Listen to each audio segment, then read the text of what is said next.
आदाब। दो रुख में आपका इस्तकबाल करते मैं हूं आपके साथ सना वारिस। हुजूमी तशद्दुद यानी मॉब लिंचिंग, ये लफ्ज बोलने में तो सलीस और आसान है, लेकिन इस लफ्ज की मानवियत में दर्द, रंजो गम और खौफ पिनहा है। हुकूमतों के जरिए अमन कानून को मुस्तैद बनाने और शर पसंद अनासिर के खिलाफ सख्त कार्रवाई करने की भले ही दावे किए जा रहे हों, लेकिन जमीनी सतह पर हकीकत बिल्कुल मुख्तलिफ है। मध्य प्रदेश में इन दिनों हुजूमी तशद्दुद की खबरें आम हैं।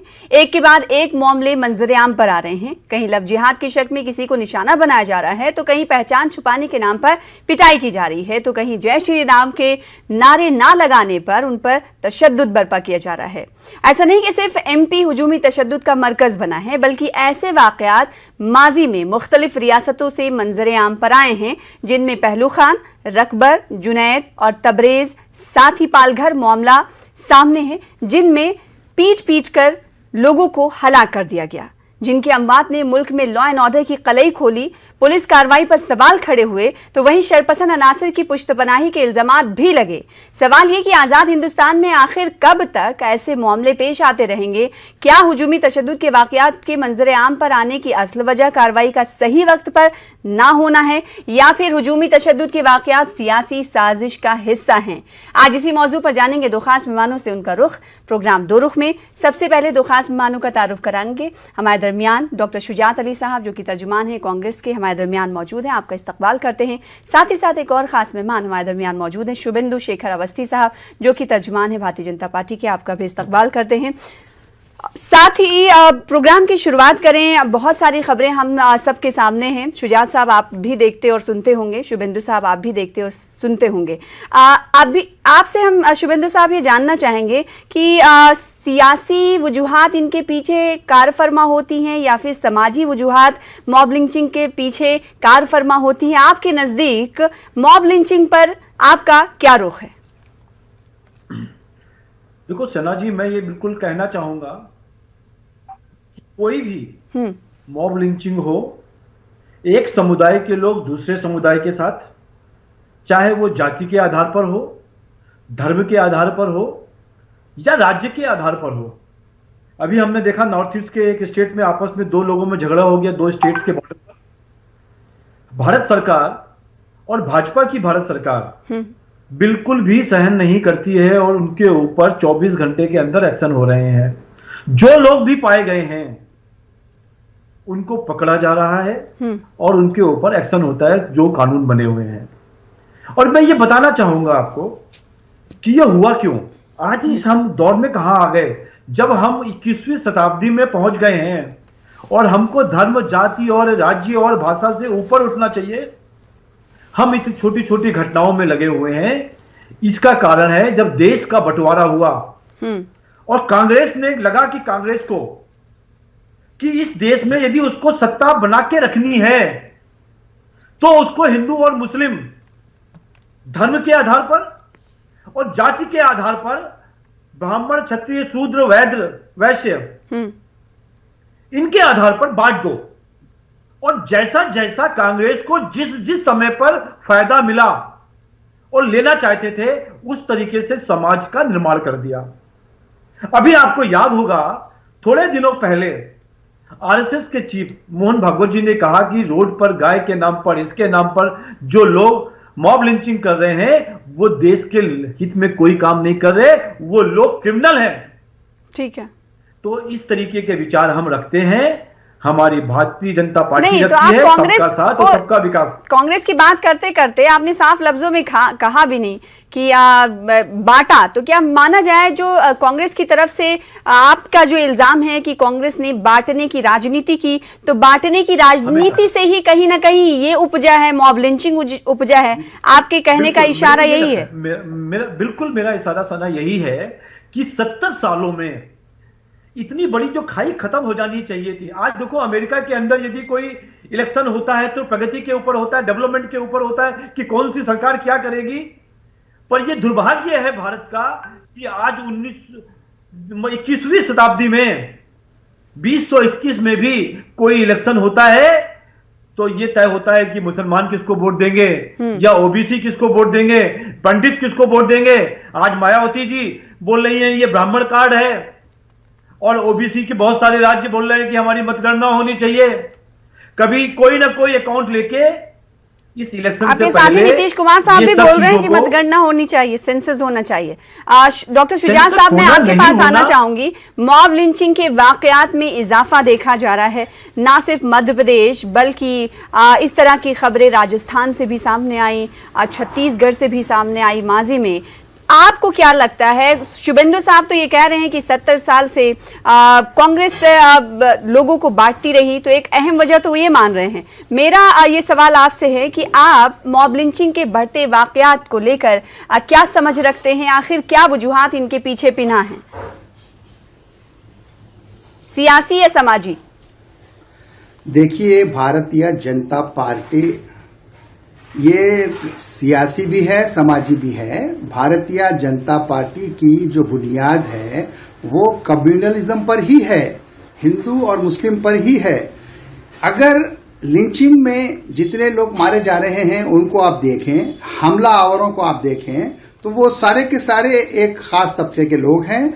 और शर्म की बात तो ये है कि मॉब लिंचिंग में मुलविस 5-6 लोगों को उस वक्त के वजीर जयंत सिन्हा ने फूल पहनाया। अब बताइए, अगर आप क्रिमिनल्स को फूल पहनाते हैं तो कानून का डर खौफ कहाँ रहेगा? अभी अवस्थी साहब जो है बातचीत कर रहे थे, तो मुझे लगा कि वो गंगा में नहा के आए हैं तो सही सही बोलेंगे। वो ठीक से बोलते बोलते अचानक कांग्रेस पे आ गए। ये क्या मामला है, समझ में नहीं आता। पूरा मिनिस्टर कहता है कि देश के गद्दारों को गोली मारो को। बीजेपी का मिनिस्टर जो है इस तरह की बात करता है, तो ऐसी शर्मनाक पार्टी हमारे देश में हुकूमत कर रही है जो नॉर्थ ईस्ट में कहती है कि गाय खाइए आप, जो गोश्त चिकन का है, मटन का, वो मत खाइए, बीफ खाइए आप। और मैनिफेस्टो में जो है वो लोग आपको आश्वासन देते हैं कि आप जो चाहे खाइए। और नॉर्थ में आ जाते हैं तो वहां पे गाय माता बन जाती है। मैं जिन चीजों को गलत समझता हूं वो खुल के कहता हूं कि गौ खुशी नहीं होनी चाहिए इस देश में। और गौ खुशी को लागू ही कांग्रेस पार्टी ने किया था 1951-52 में। ये कोई नई बात नहीं है, लेकिन आप उस मुद्दे को लेकर आगे बढ़ रहे हैं।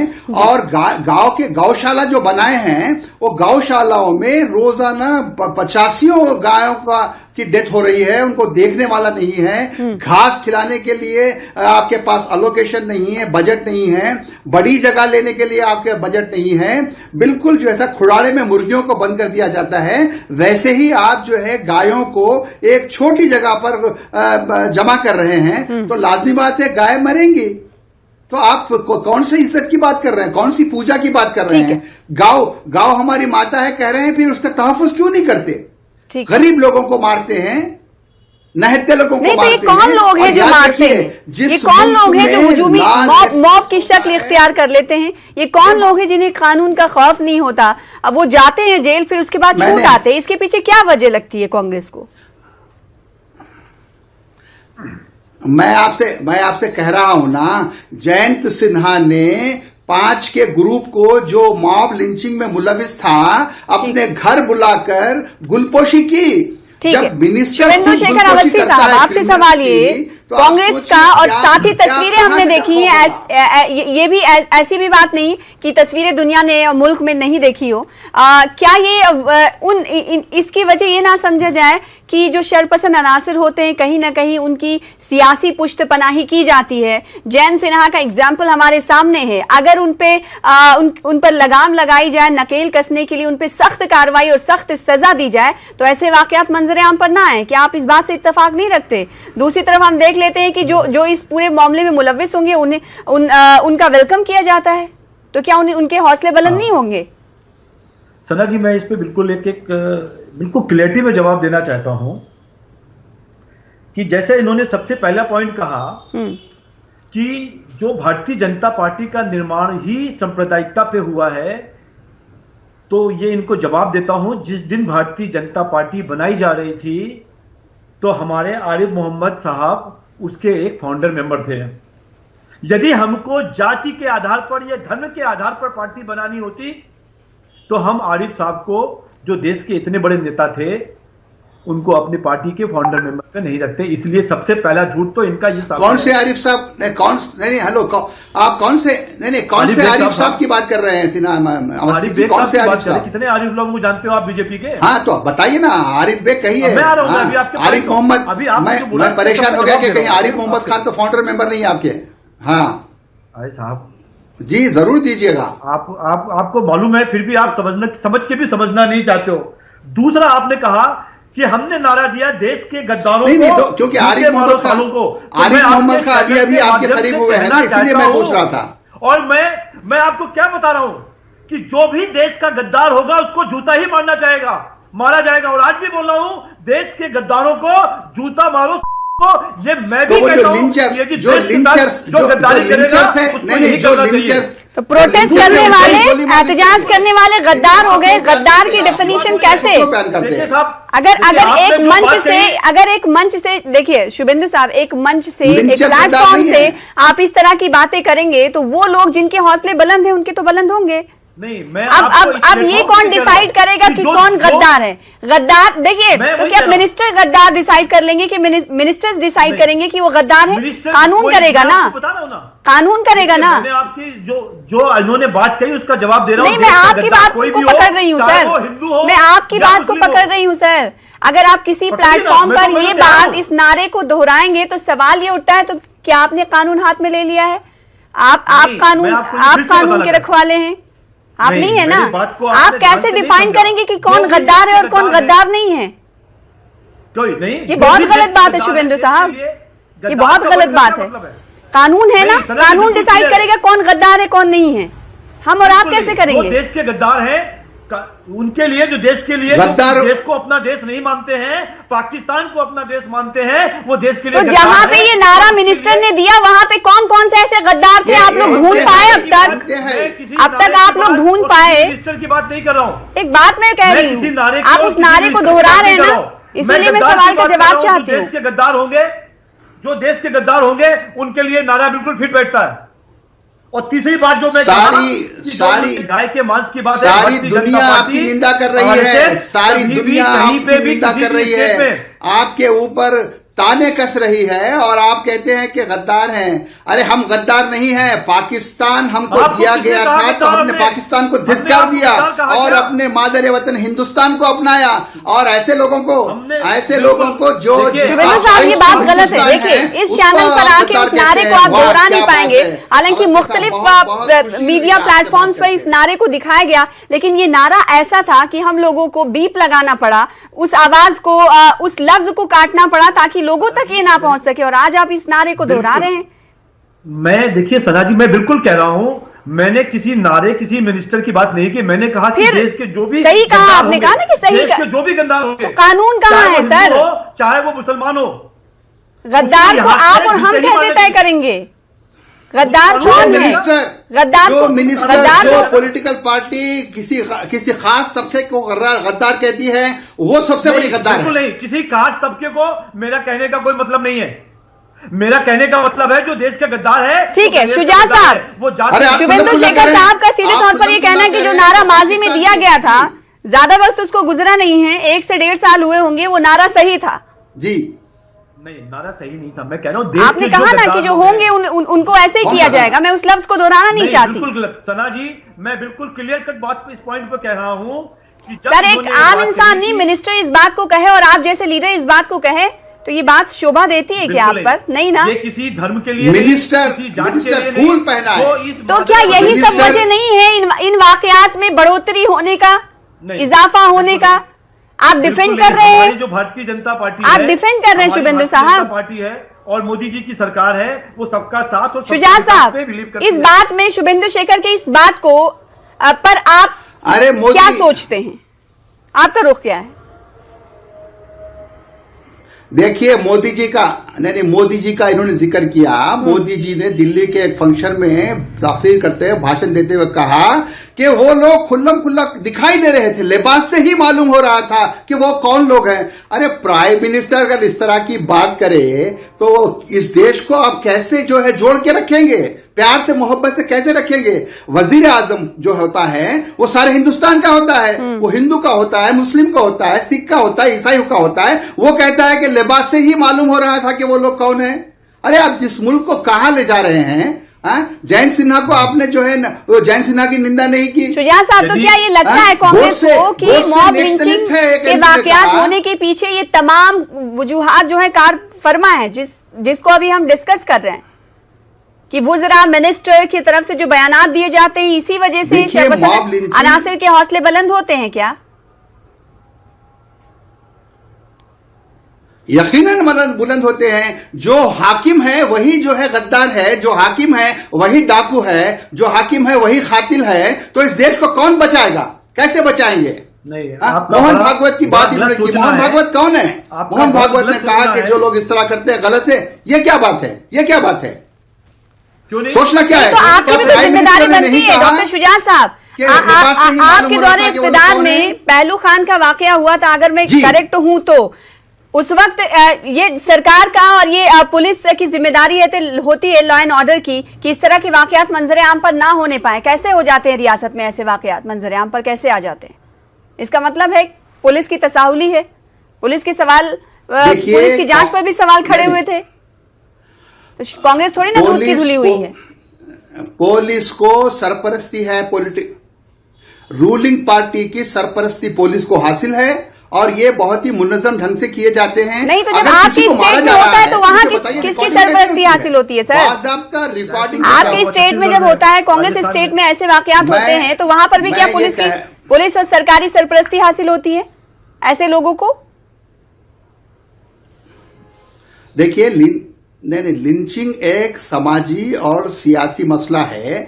अवस्थी जी ने अपनी बात स्टार्ट की तो उन्होंने डायरेक्टली कांग्रेस की बात की कि कांग्रेस ने हिंदू और मुसलमानों को अलग किया, उनके नाम पे वोट किए। ये क्या बात है? ये समझ में नहीं आता। हर बार कांग्रेस को इल्जाम लगाना इस बात का सबूत है कि वो घबराए हुए हैं, वो खाइफ है हिंदुस्तान की जनता से जो सेकुलर है। अब फिरका परस्ती का चेहरा लोगों ने देख लिया। आपने शुजात साहब, ठीक है, आपने मेरी बात को मोड़ दिया। शुजात साहब, आपने मेरी बात को मोड़ दिया, आपने मेरे सवाल का जवाब नहीं दिया। आपने कहा कि सरकारी सरपरस्ती और पुलिस की सरपरस्ती ऐसे वाकयात में हासिल होती है, तो ये माना जाए कि कांग्रेस रूल स्टेट्स में जो ऐसे मंजरे आम आए हैं वाकयात, तो वहां पर भी सरकारी सरपरस्ती हासिल रही होगी गुंडों को?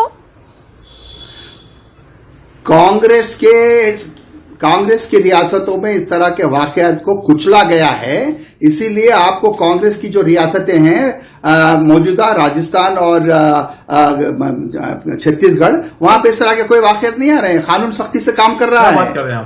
हमको अफसोस इस बात का है कि लिंचिंग करने वालों की तायद करती है बीजेपी। ये कैसी सियासत है? कांग्रेस का सीधे तौर पर ये कहना है कि जो लोग लिंचिंग करते हैं उनका सपोर्ट करती है भारतीय जनता पार्टी, ना कि सख्त सजा देने के हवाले से बयान सामने आते हैं। अभी मध्य प्रदेश में कई वाकयात सामने आए हैं, हम सब जानते हैं। एक से लेके 6 वाकयात हमारे सामने हैं, इससे ज्यादा भी होंगे जो हम लोगों को पता ही नहीं चल पाए। सना जी, मैं आपके चैनल पर बिल्कुल शालीनता से और ये बताना चाहता हूं कि चाहे वो राजस्थान में हो, चाहे वो मध्य प्रदेश में हो, जो मॉब लिंचिंग करने वाले लोग हैं, चाहे वो किसी धर्म के लोग हों, उनके ऊपर मृत्युदंड ही देना चाहिए। तो कहां दिया जा रहा है सर? होनी चाहिए ऐसे लोगों की। अब नरोत्तम मिश्रा साहब ये कह रहे हैं कि अगर कोई पहचान छुपाएगा तो लोगों को गुस्सा आ ही जाएगा। अब बताइए। देखिए, वो क्या कह रहे हैं उस पर बात नहीं। आज मैं चैनल पे खड़े हो बैठ के आपको जो जवाब देना चाहता हूं कि राजस्थान में भी बहुत सारे केस हैं, मध्य प्रदेश में भी बहुत सारे केस होंगे, पूरे देश में केस है। इस देश में इस तरीके की चीजों को जब खत्म होना चाहिए था पिछले 70 सालों में, तो ये कौन करेगा? सियासी ये सरकारें करेंगी ना। अभी तो आपकी सरकार है सर। सरकारें तो अब हमने 7 सालों में कितना खत्म किया है। अच्छा, अभी मध्य प्रदेश में अभी इसी मंथ में, अभी लास्ट मंथ में कितने वाकयात मंजरे आम पर आए? जय श्री राम नहीं बोलने पर मारा पीटा जा रहा है, घसीटा जा रहा है, कहीं किस नाम छुपाने को लेकर भी। आपको अभी एग्जाम्पल मैंने नरोत्तम मिश्रा साहब का दिया। तो ऐसे बयान देने चाहिए क्या सियासी लीडरान को? मेरा सवाल सीधे तौर पर ये नहीं, मैं ये कह रहा हूं कि जितने लोग भी हैं, ये जो लोग इस तरीके की हरकत कर रहे हैं धर्म के आधार पर, इस तरीके की किसी को पीट रहे हैं, किसी से जाति पूछ रहे हैं, किसी का धर्म पूछ रहे हैं, वो चाहे किसी भी धर्म के लोग हों, वो बिल्कुल ठीक नहीं है। और जो लोग ऐसा कर रहे हो, और बयानात सियासी लीडरान के बयानात ठीक नहीं है, उसके बारे में क्या कहेंगे? नरोत्तम मिश्रा साहब कहते हैं पहचान छुपाएगा, कोई पहचान छुपाएगा तो गुस्सा लोगों को आएगा ही। ये जो भी लोग बोल रहे हैं, देखिए तो लोग भी बोल रहे हैं, जिन्होंने भी बोला है, तो आपको नहीं लगता कि सियासी लीडरान जो है अवाम की नुमाइंदगी, इलाके की नुमाइंदगी करते हैं, ऐसे बयानात से हौसले बुलंद होते हैं ऐसे लोगों के? देखिए ओवैसी साहब क्या बोलते हैं, कांग्रेस क्या बोल रहा है, और हमारे बीजेपी के भी जो बहुत स्ट्रॉन्ग, जो इस तरीके के, जो कोई बहुत ज्यादा वैल्यू नहीं रखते हैं समाज में, वो लोग भी हो सकता कहीं बोल रहे हो। हमारा ये कहना है, इन सबका सोल्यूशन यही है कि सरकार और कानून मिलके ऐसे लोगों को बहुत कड़े से कड़े कहते हैं सजा मिलनी चाहिए, जिससे कि आगे आने वाले लोग इस तरीके की दोबारा घटनाएं ना हो। तो जी, बहुत अच्छी आपने बात कही कि सतर्कता से कानून और सरकार पूरे एक भी केस में सख्त फैसले ले। शुजा साहब, डॉक्टर शुजा साहब, ना पकड़ाओ। आपका जवाब? जी, आपका जवाब इसी पर मैं चाहूंगी। मैं कैसे मॉब लिंचिंग के वाकयात पर नकेल लगाई जाए, इसमें सियासी इक़दामात किस हद तक जरूरी है?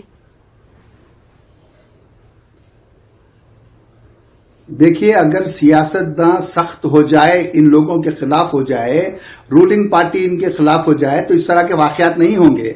और जहां तक सवाल जो है ऐसे वाकयात को रोकने का है, अवस्थी साहब ने कहा कि इनको मृत्यु दंड देना चाहिए, इनको फांसी की सजा देनी चाहिए। मैं उनकी तायद करता हूं और उनसे गुजारिश करता हूं कि वो ये बात अपने प्लेटफॉर्म पर कहें, अपने कायदीन से कहें, मोदी जी को चिट्ठी लिखे बताएं कि भाई इस तरह का हाल को आगे बढ़ाएंगे तो ये बिल्कुल के वाकयात और मैं मानता हूं इसको, जो मैं कह रहा हूं उसको मानता हूं। जी, बहुत अच्छी आपने बात कही कि इस तरह के वाकयात में जो मुलविस उन्हें मौत की सजा देनी चाहिए, ताकि मॉब लिंचिंग के वाकयात आगे आने वाले दिनों यानी मुस्तकबिल में मंजर आम पर ना आए। आप दोनों खास मेहमानों का शुक्रिया अदा करना चाहेंगे प्रोग्राम दो रुख में शामिल होने के लिए, अपना अपना मौक़िफ़ देने के लिए, रखने के लिए। फिलहाल इसी के साथ मुझे दीजिए इजाजत, फिर होगी मुलाकात बड़े मुद्दे के साथ, तब तक के लिए आदाब।